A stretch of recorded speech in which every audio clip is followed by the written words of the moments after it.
れがレクイエム。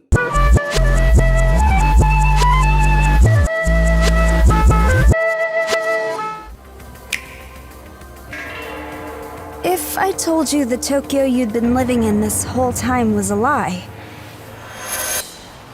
would you believe me?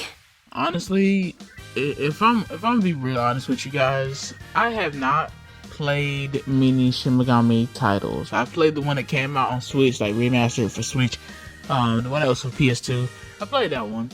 I am a really big fan of Persona, and here's the thing: I ended up buying a Vita. I used the Vita, and I really didn't have anything to play, so I went to my local GameStop, and I was looking for games. I bought Call of Duty. I don't like Call of Duty in general. Like, me personally, I'm not really a big fan of Call of Duty. But the weird thing is, I love the one on the Vita because it was just mobile. So I walked into my local GameStop, and I asked the guy, basically, I got a Vita. I don't really know what to play with it. He told me there's not really a lot of games. I think I got it close to the actual release time. He pointed me to games like the Call of Duty game I mentioned before. But he said this one right here is actually real special because I played this one on PS2.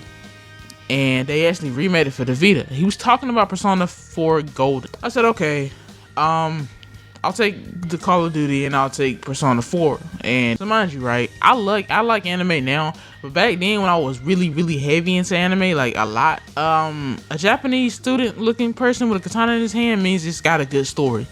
It means it's somehow based in anime and it looks really good. So I decided to pick it up.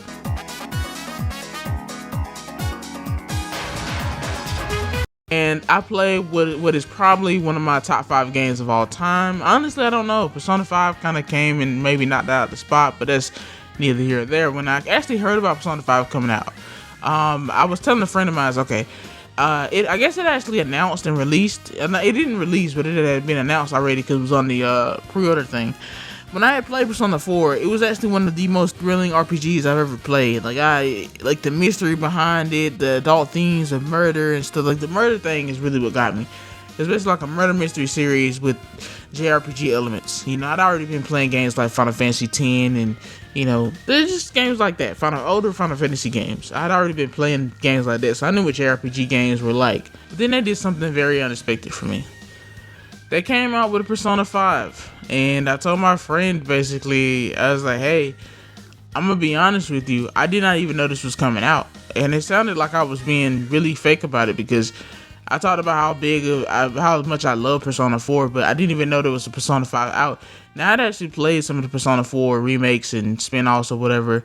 Golden was obviously the remake of the original Persona 4, then they had Arena and Arena Ultimate and 5. I was waiting for 5 to come out, and I was just saying, this is going to be such an amazing game. I didn't even know this existed. But then I found out something very interesting. I found out that the Persona franchise is actually a spin-off of a very well-popular game called Shin Megami Tensei. Tensei, I don't know how you definitely. I'm going to say Tensei now, or Shin Megami. Now, this shocked me because Persona as a franchise for me I was so blown away with the game because I literally haven't heard anybody talk about it.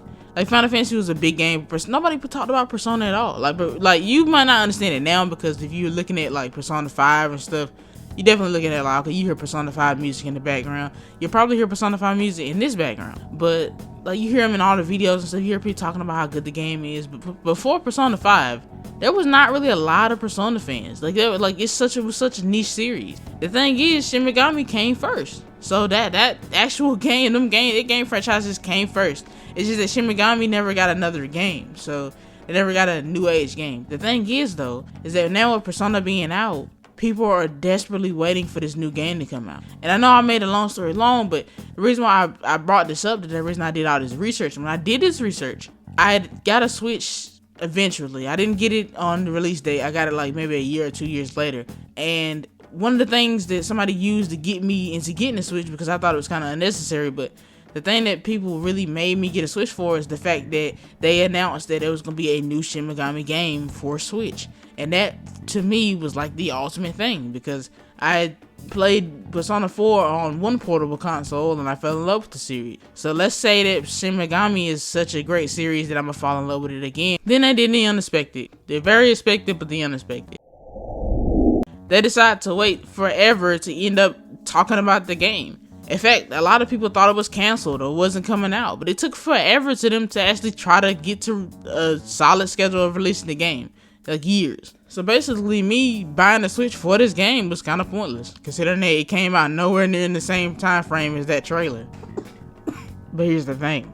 They did announce that it's actually coming out. They gave us a solid date, and we have waited so long because that date is next month.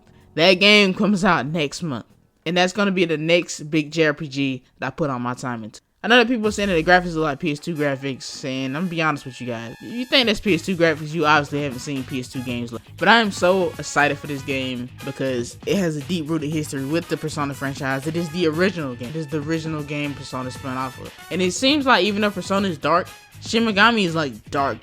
Now I actually played the remake. I can't remember the exact name at this time of this video. The probably will be up on screen though. I actually played that. And I kind of had an enjoyable time with it, but I felt like it was a little bit outdated. It had a lot of those kind of tropes that a lot of the older JRPGs had, where it's like the game was just ridiculously hard. And I'm all for making the game very challenging because there's something you overcome. You know, I complained about Pokemon being not challenging enough. So I definitely can understand where that might be coming from as far as the better difficulty spikes were back in the day.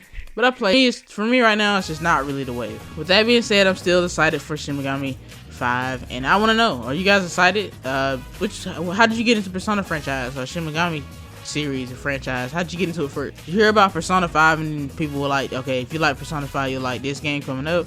Or did you just know about it already? With that being said, guys, please like, subscribe. Thanks for watching. I'll see you guys next.